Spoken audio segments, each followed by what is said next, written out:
Today we will discuss about the salient pole synchronous machines. So far all the analysis were on cylindrical rotor synchronous machines, but in actual practice there are large number of synchronous machines where the rotor is having saliency. Now in view of this, we have to understand the differences between cylindrical and salient pole machines and what changes have to be made in terms of its analysis. Generally, most of the small synchronous machines have salient poles in the field structure.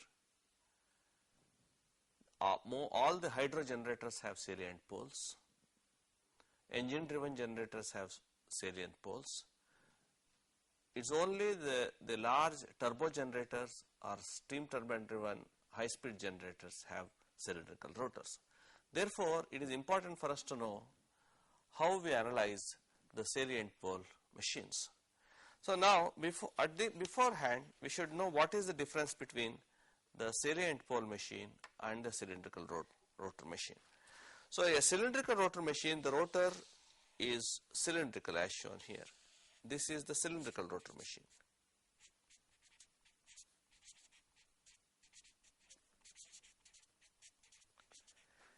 If you neglect slotting, this is the stator which carries three-phase armature, and this is the field, the rotor which carries the field. Now if you neglect slotting, we can assume that it is smooth. We find that air gap is same throughout. But if you look at a salient pole machine, there is no change in the stator, that continues to be smooth surface, but the rotor would be having some saliency or protruded fields like this. If it is a two pole machine, it will typically look like this, a salient pole machine.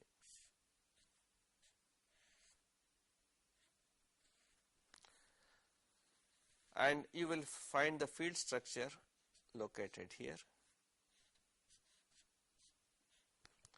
and let us say this may be the north pole and this will be the south pole. Okay. So the flux lines will go, when it is excited, flux lines will go like this from north pole and enter in the south pole. So if you compare these two, this is salient pole,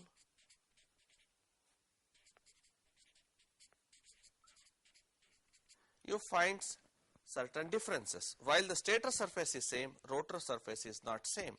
While the air gap here is uniform, here the air gap is not uniform, because there is one air gap here in this portion and there is a larger air gap in this portion. So typically the polar axis we call it as the D axis, and interpolar axis we call it as the Q axis, quadrature axis. And you will notice that in the D axis typically G is small, and in the interpolar axis you find the large air gap, so G is more large. So we must understand this basic difference in the rotor structure and see how we analyze such systems. If we take the cylindrical rotor, we have seen it has uniform air gap, G is same. Therefore, if Fa is sinusoidal, that is the armature MMF is sinusoidal, the BA is also sinusoidal because the gap is same. BA is proportional to Fa by G, and that means both of them are varying the same way in space between 0 to pi. And if BA causes the flux per pole phi A, which causes the voltage due to the armature reaction EA, which is equal to IA XS. So we always say that XS, it has a fixed XS equal to whatever is the voltage induced divided by the current, because it is the IA which causes FA, which causes BA, which causes phi A, which causes EA. So there is, because of smooth air gap, there is a very clear cut synchronism between FA and BA. Now let us look at the salient pole machine, or what changes will be there with in this context. So here in this salient pole machine we find non-uniform air gap as we have already seen earlier. That means G is not same. G will be small along the D axis and more on the Q axis. Therefore, FA-BA relation is not in phase. When you have FA, that is the MMF produced by the armature currents, that will be sinusoidal, but BA may not be sinusoidal. So BA, which is mu naught into FA by G, because the G is not same, BA will be different. Okay. Now BA would be the whatever is the permeance at the air gap into FA, and permeance is not same. Okay. Now if you have somewhere an FA here produced on the surface, and you have the D axis and the Q axis here. I have spread it out here, the cylindrical rotation machine. So on the D axis there is certain permeance, on the Q axis there is certain permeance. So if I plot the air gap length approximately with reference to space, along the Q axis here there is this GQ is here, and along the D axis, that is say here approximately, if I say uniform, let us say GD. So it is typically a sort of a stepped wave of G. This is G versus let us say theta. Now if I have an MMF wave F here which is sinusoidal, if I want to have a B wave, then I must multiply that MMF wave with the G wave, and MMF wave is sinusoidal with certain frequency F, but we observe that the G wave is having almost like a double frequency. If I take a stepped wave into its fundamental, it will be double frequency. So this is frequency F and this is the frequency 2F, and then if you multiply these two, you will have a component which will also, in the B wave there will be a third harmonic component because of the product of the F and 2F. There will be F plus 2F, F minus 2F, etc. So because of the PG, the permeance will have double frequency, then BA will have triple frequency. Okay. So this is an important difference, as we must say as saliency, that there will be an additional frequency component likely to come into the induced voltages in the armature winding. So we must take care of the third harmonics. Okay.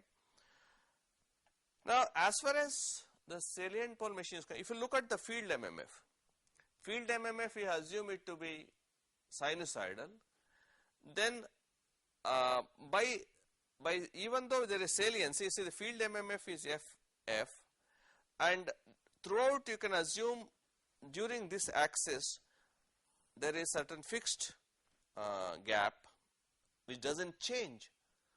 Therefore this FF causes BF, that is the flux density variation, and which causes the flux per pole in the stator phi F, and which causes the voltage induced in the stator. So the no load voltage induced in the stator EF will be always have a relation with phi F and quadrature to it, because this voltage is d phi by dt. And if you assume a constant permeance to FF, so we can assume always for the FF the BF is constant. So that means BF will always be equal to some constant into FF. Okay. Now this is as far as the field MMF is concerned. Now let us look at the armature MMF. Now armature MMF will be affected by saliency, because armature MMF will not be necessary along the D axis. It may be any place, either D axis or Q axis or in between, depending upon the type of load.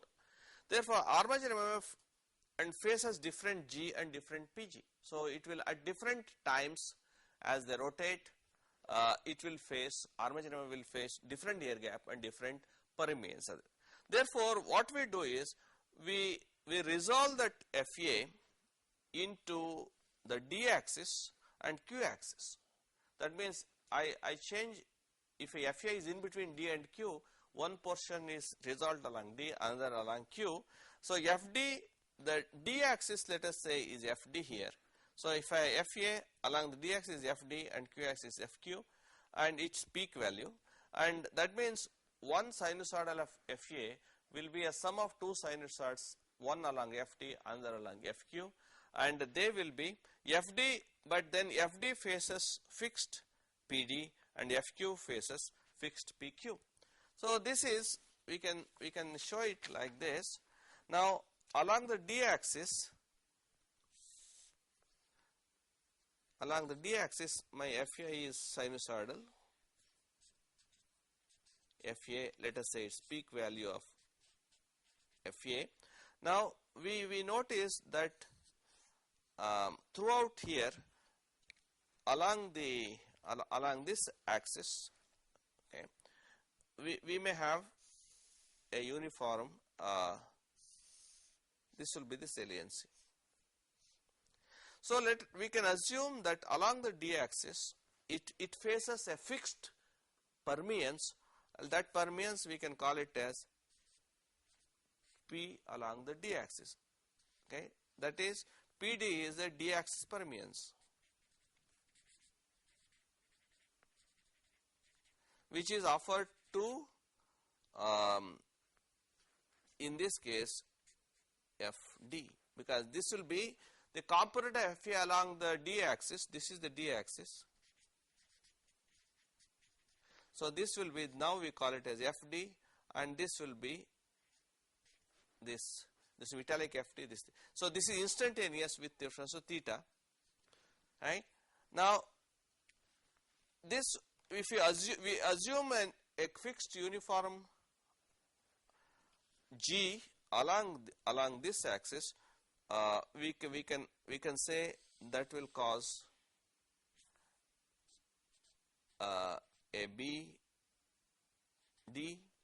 So we will have FD, which causes BD, which causes phi D, or the flux per pole in armature, and let us say which causes ED, that is voltage induced in the armature will have a component ED caused by FD.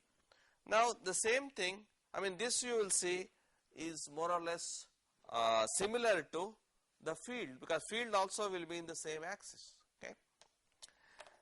And now if you look at along the Q axis, so Q axis will be interpolar axis,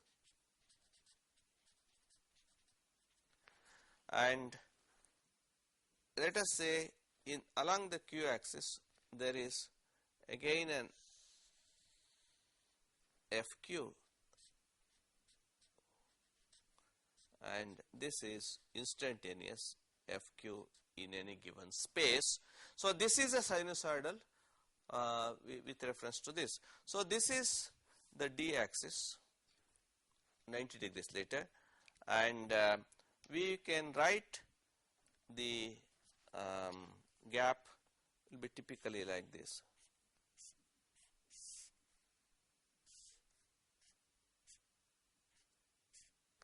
So this will be the pole structure or rotor surface which is offered to FQ, and you will see this also will be fixed. If you say total gap will be large, so let us say this is overall, we will say a constant, the permeance PQ. Therefore this the flux that is produced, or flux density waveform, will again be if you take its fundamental, will be BQ. So we can write BQ will be proportional to FQ into PQ. Therefore this FQ causes BQ, which is fixed, which causes the phi Q and which causes, let us say, EQ. So that is very clear that FQ is the quadrature component of FA along the quadrature axis, which causes a flux density waveform which is fixed, which does not change, and that flux density will cause a flux per pole phi q in the armature winding, each of them, and this phi q will cause a voltage EQ. Okay. So this now we find that the armature MMF will give two components of voltages induced in the armature winding. So we will see how will it be further utilized in modeling the system. Okay. So we have seen, to sum up this, D axis BD causes is equal to caused by FD, and BD causes phi in the armature, we say A, phi AD, which causes EAD. Similarly, BQ causes, BQ is proportional to FQ, and BQ causes phi AQ, and which causes EAQ.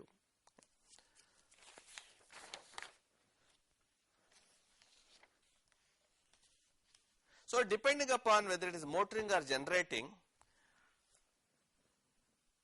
we can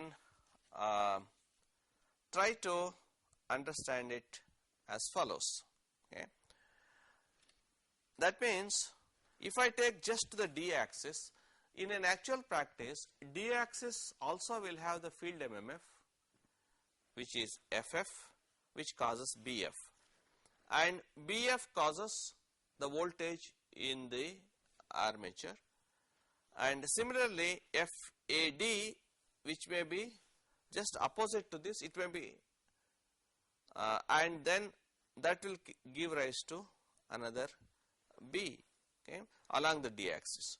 So the phi F will cause EAF, and this is IA, and this is phi D. We have, in this case we have found phi D will be opposing phi F, and net of the net flux will cause the EAF. And if you look at the Q axis, because if you neglect this is the third harmonic, this is the fundamental. So the fundamental BAQ will be causing another EAF line. So there will be a phi F here which will cause EAF. Now in this case the IA, if you say the armature in this case produces MMF only along the Q axis, we neglect this. So this IA is produced only along the Q axis, right, and then which will produce a flux along the Q axis. And generally this can be, we can combine the effect of both. That means there is one instant where armature is totally along, armature MMF is totally along the D axis. There is another instant when the armature MMF is totally along the Q axis. But in actual practice it will be somewhere in between the two. So the effect of both has to be taken, say, sort of a superposition. Okay. Now a phasor, we can write down a phasor diagram like this.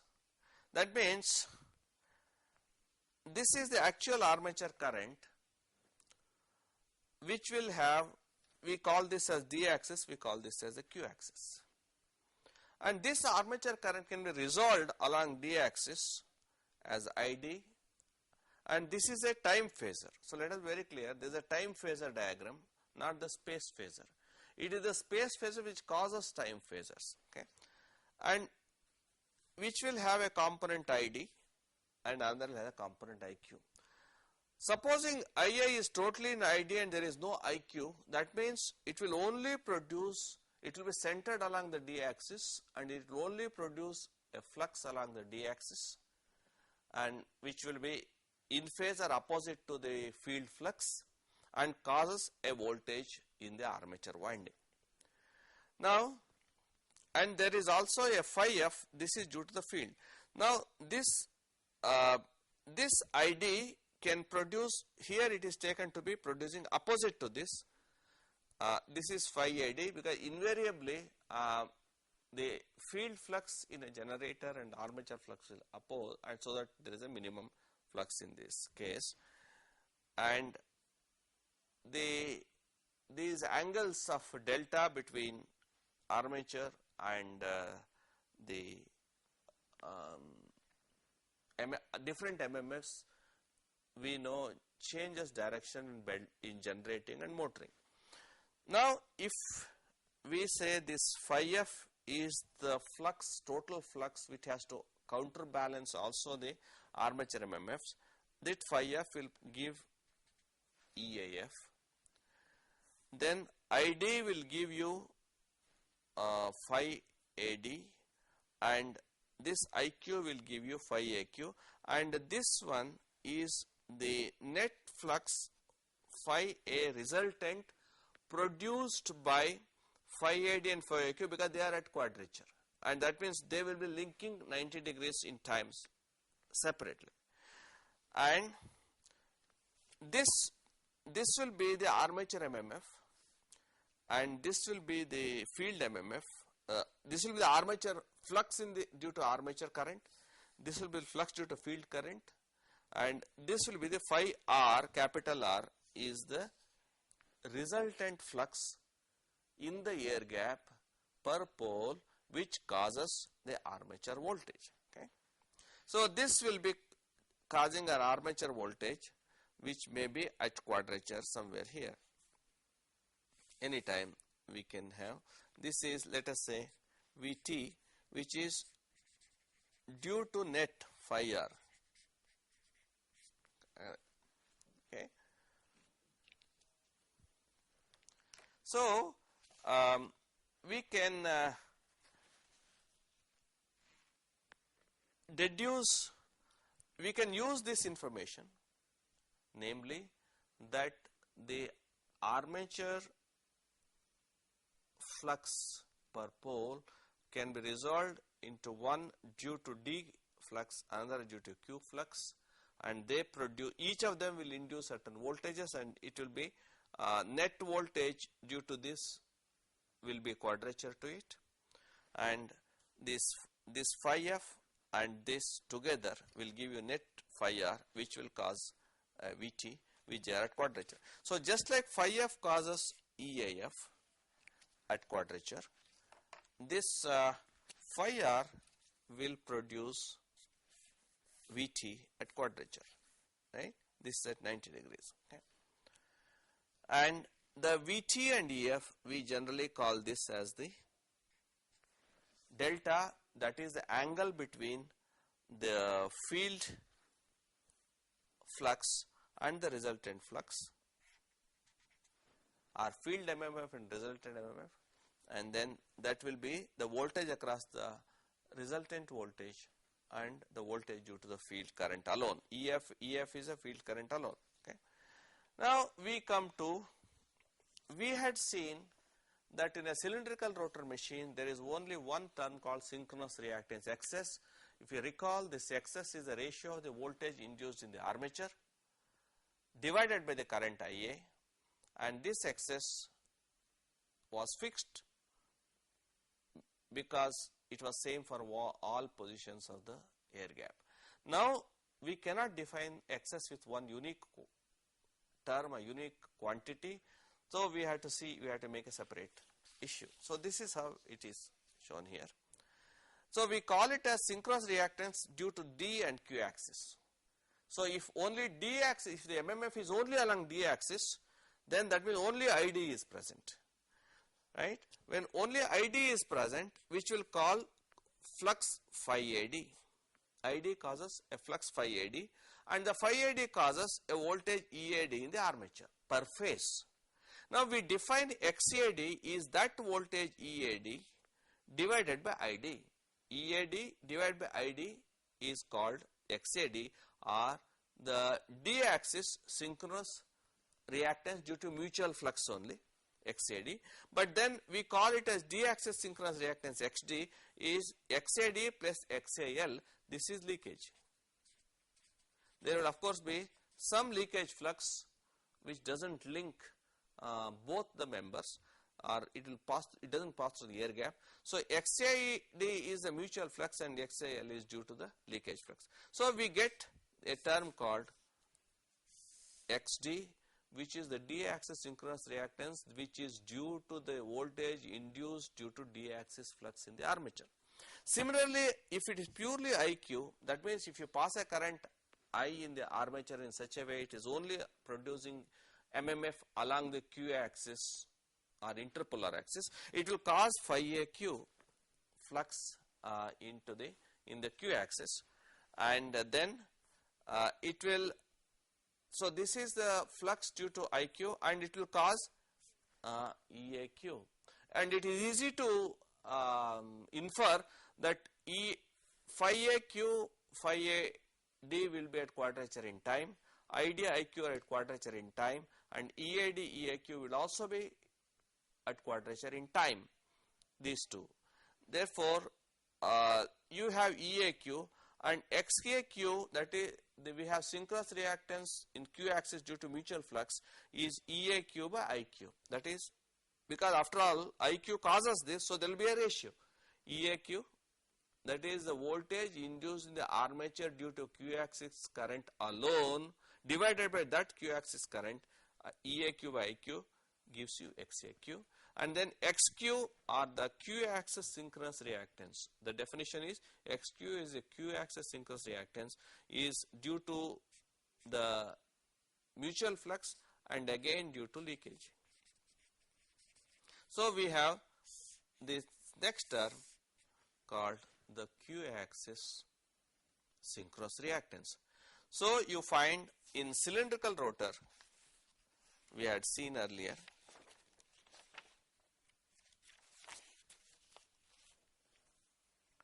so in cylindrical rotor we had only XS, which was the voltage induced in the armature due to IA divided by IA, because there was only one IA. But in salient pole rotor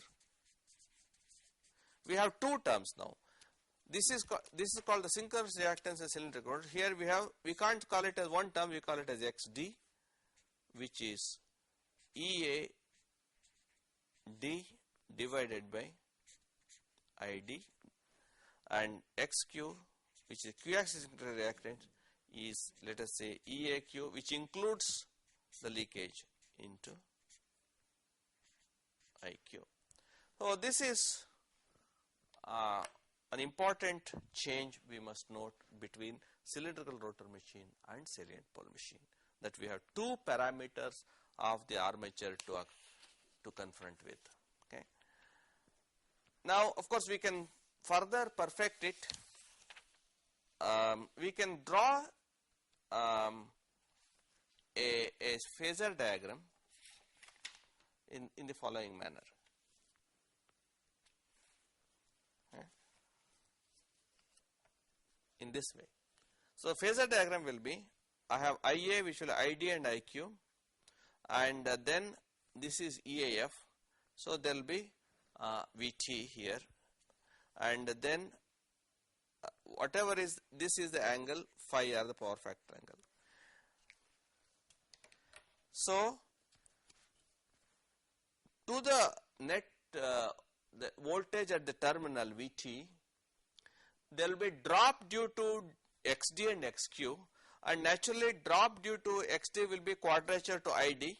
So there will be VT plus J ID XD is here, and then there will be a voltage drop due to IQ or J IQ XQ, and you have EAF. So we can write down from this we can write down that the voltage EAF, that is no load voltage or the voltage of field alone, would be VT plus J times IA XD plus J times IQ XQ. And knowing fully well, EAF will be along the q axis, this will be d axis, and Vt is somewhere in between, and IAXD will be along the q axis because it is quadrature to IDXD, and IQX2 will be at along the q axis, though 90 degrees to it. Right. So you will notice IQ along q axis, ID along d axis, and the drops along quadrature axis. D current will produce a voltage along Q current will produce a voltage along D. So this will be our new voltage equation, a phasor. So we now have got a phasor diagram for a DQ machine or a salient pole machine. But we can also include the resistance of the winding RA. So in Vt, I add IA RA, because if this is IA and this is the power factor phi, so I draw Vt, then I have IA, then IA RA we add, and then of course we have this is ID 90 degrees ID XD and IQX2. So we have the final expression like that: EAF is equal to Vt plus IARA plus JIDXD plus JIQXQ. So you notice that EAF, Vt, IA, ID and IQ are all phasors in respective position. So this we must understand is the final steady state voltage equation of a salient pole synchronous machine. But in contrast, in cylindrical rotor, you may recall that our EAF was just Vt plus IARA plus J times we wrote IAXS. There was no IDIQ in that case, but now IDIQ becomes important. Okay, and we are all the time EAF will always be quadrature to the flux produced by the field only. Okay. Okay, now we will look at what is the difference in the characteristics. We are interested to know in the performance of the DQ salient pole synchronous machine with reference to cylindrical rotor machine, and that is we have to see what will be the important thing is about this power angle characteristics of synchronous machine, salient pole machine, because we are interested to know how much power it will give for different values of delta. Okay. Now let us neglect RA just for our calculations, and let us go back to the same phasor diagram, that Vt, IDXT, IQX2, and then we have EAF, and let us look at my Vt also have, let us say this is I'll just for simplicity I call it as X axis and I call this as Y axis. This one is Y axis. Okay. Now I can always write Vt as X component Vtx and Y component minus Vty, because this is my Y axis. The X axis and Y axis. So Vt will be Vtx minus Vty here like this. Then Ia also I can write, it will be, its X axis will be IQ and Y axis is minus ID, right. So we write this as the vectors like this, and EAF will be only along the X axis, so it will be EAF plus J0, there is nothing. So we now have these three components in a complex form. Okay. We will also notice the following, that is Vtx will be Vt cos delta, because that is what we have, that will be given by EF minus ID. If you subtract this is IDXD, so EF minus IDXD. So this is one relation we have. Similarly, we have this Vty, that is this one will be Vt into sin delta, which is also equal to this IQ into XQ. Okay. Therefore, the power generated here, we have neglected the resistance, will be its real component Vtx into, that is real part of V and real part of Q, that is Vtx into Iq, that because they are all in phase, plus Vty into Id. This is the power, okay, and this you can substitute for Vtx as EAF minus IDXT into Iq, and this as Vty, we have declared IQXQ into ID. So we are substituting for Vtx, Vty from these, okay, and it from this we also have,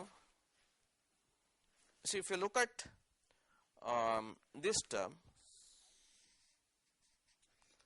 ID which is here will be EAF minus Vt cos delta divided by XD, and from here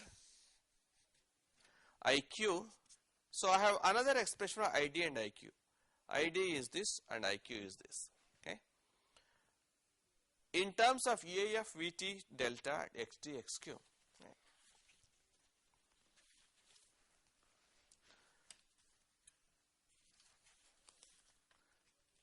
And the power expression will be Vtx, a Vt cos delta into Iq, that is what we have written here, Vtx into Iq, that is Vt cos delta Iq, and this is Vt sin delta into Id, okay, and we have got the expression for Iq as Vt sin delta by Xq, so Vt cos delta into Vt sin delta by Xq plus Vt sin delta into Id, which is EAF minus Vt cos delta by Xt. So what I have done is, in this expression I have substitute for Id Iq from these two. Now so if you just substitute this, so you have Vt square, this sin delta cos delta, and you have the sin delta cos delta, which will be sin 2 delta by 2, so I am putting 2 here. So it will be Vt square sin 2 delta, and here you have 1 over 2 xq, here you have 1 over 2 xt, this is one term.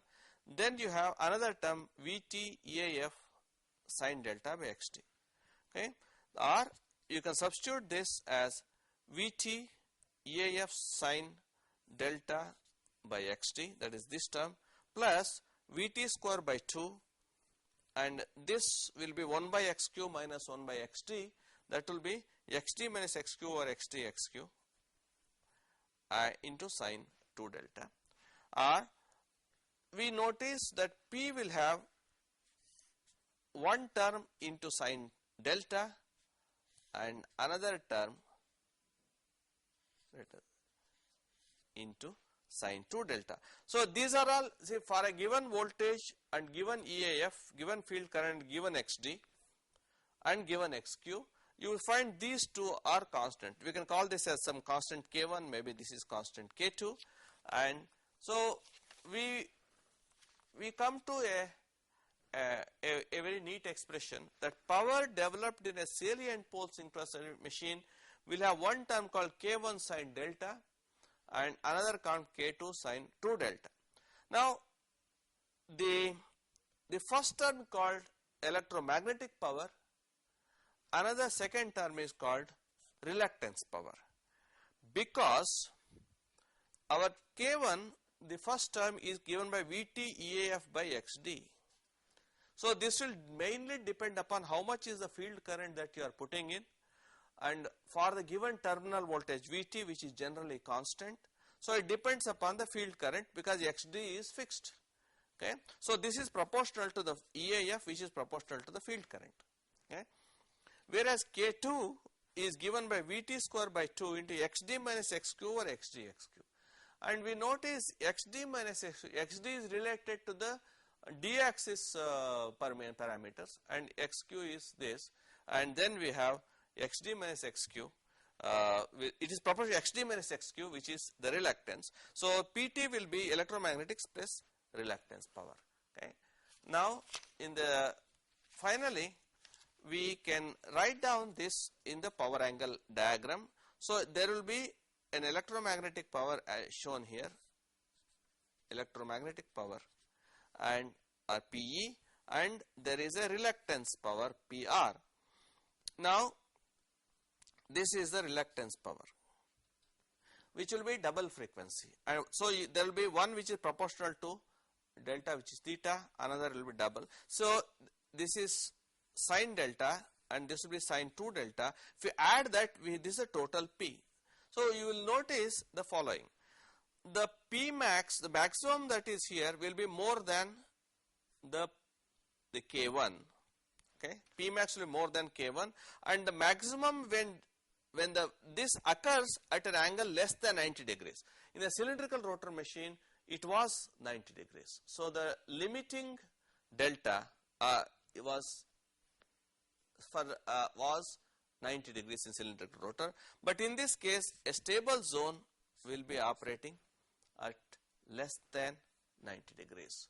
So the stability limit in a salient pole machine will be between 0 to an angle which is less than 90 degrees, and that depends upon the magnitude of the K1 and magnitude of K2 and the variable. We now come to the end of the series of lectures on synchronous machines. Just to recall, we have started with understanding the basic constructional features. Then we looked at the different magnetic fields and how these can be used in modeling synchronous machines. We went to an equivalent circuit of synchronous machine. We went to the phasor diagram, and then we also discussed about how a voltage and torques are generated in synchronous machines. Then we looked at the concept of voltage regulation, how the voltage varies with load, how this can be estimated, predicted, and also how this can be determined by tests. We also discovered different methods of testing of synchronous machines to obtain its parameters and performance. We also looked at its different characteristics, no load characteristics, ZPF characteristics, short circuit characteristics, how their data can be fully utilized for modeling and analysis. And we looked at also different performance characteristics, how the voltage changes with load, how the excitations control will be there, how the prime mover control will be there on its performance. We looked at the power angle characteristics, how the power that is delivered by a synchronous machine will be dependent upon the excitation as well as on the torque angle or delta, which is an angle between the field MMF and the resultant MMF. We then also looked at the capability curves of synchronous machines, how a given synchronous machine is capable of delivering, how much it can deliver. And then we looked at the operation synchronous machine in isolation or in standalone mode as well as grid connected mode. These two are different aspects, and there are large number of synchronous machines which are working on standalone mode for isolated applications or standby generators, and large generators feed to the main grid, and how their performance would be understood. We also looked at interconnected synchronous machines. If more than one synchronous machines are connected together feeding a load, how they will control the active and reactive power sharing between the two to feed to the same load. And finally, in today's lecture, we understood the effect of saliency, because large number of machines still have salient pole rotors, and the concept of a XT and XQ direct and quadrature synchronous reactance, and how it will alter the power angle characteristics and the phasor diagram and the overall performance features. And all these topics are very relevant to electrical engineers, and what is covered is the most essential topics, and those who are interested more can refer to specialized books and literature for further studies. So we thank you for your attention for this series of lectures.